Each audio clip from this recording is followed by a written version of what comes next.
Chapters 7 to 9. Chapter 7. Busted. Crash went the door to the study hall room. Mr. Krupp stomped like a crazy person. George and Harold had never seen him this upset before. "You boys are in so much trouble," Mr. Krupp shouted. "I'm putting you two on permanent detention for the rest of the school year." "Wait a second," cried George. "You can't prove anything." "Yeah," said Harold. "We've been here all day." Mr. Krupp smiled devilishly and looked toward the door. "Oh, Melvin," he cried.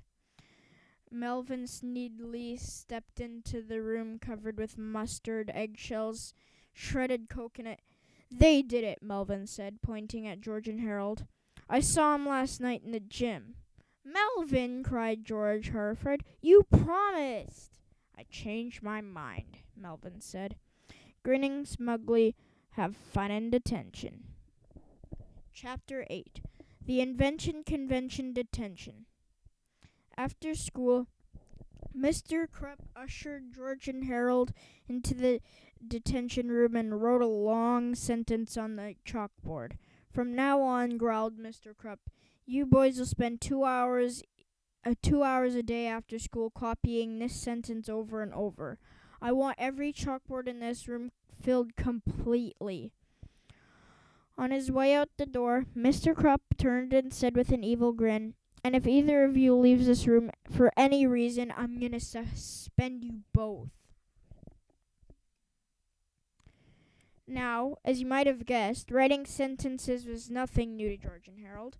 The two boys waited until Mr. Krupp left the room. Then they each took 4 homemade wooden rods out of their backpacks. The rods had holes in them that George and Harold had drilled in George's dad's workshop. George screwed the rods together while Harold inserted a piece of chalk into each hole. Then they each took a pole and began copying Mr. Krupp's sentence. Every time they wrote one sentence, the wooden poles made 12. After about 3.5 minutes, every chalkboard in the room was completely filled. George and Harold sat down and admired their work. "We've got a lot of time on our hands now," said George. "Got any ideas?" "Let's make a new comic book," said Harold. So the two boys took out some paper and pens and created an all-new adventure about their favorite superhero. It's called Captain Underpants and the Attack of the Talking Toilets. Chapter 9. Captain Underpants and the Attack of the Talking Toilets by George Beard and Harold Hutchins. Captain Underpants and the Attack of the Talking Toilets. Story by George Beard. Pictures by Harold Hutchins. One day at school, everything was pretty normal. The lunch ladies were serving toasted rat sandwiches.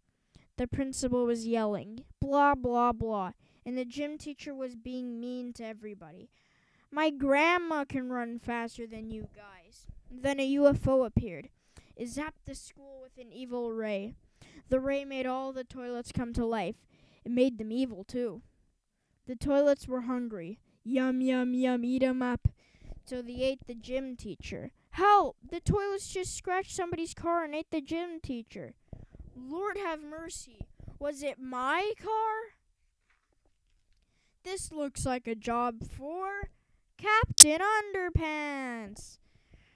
Crash! Captain Underpants ran into the storage room. Yum, yum, yum, eat 'em up. He found a bunch of plungers.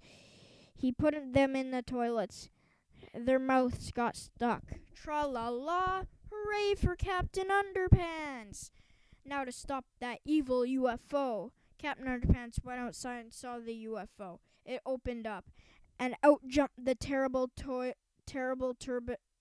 Toilet 2000. "I'll flush you." And they had a big fight. Captain Underpants was faster than a speeding waistband, more powerful than boxer shorts. Kick, tra-la-la, and able to leap tall buildings without getting a wedgie. Captain Underpants snuck up behind the Turbo Toilet 2000 and gave him a wedgie. Wedgie power. Ouchie! Then hung the TT-2000 on a stop sign and pulled back hard. Then let go. Twang! Kaboom! The spaceship blew up and the toilets returned to normal. Hooray! Even the gym teacher escaped. Aw, man. The end. Treehouse Comics Inc. Okay, thanks for listening to today's video. See you tomorrow. Bye.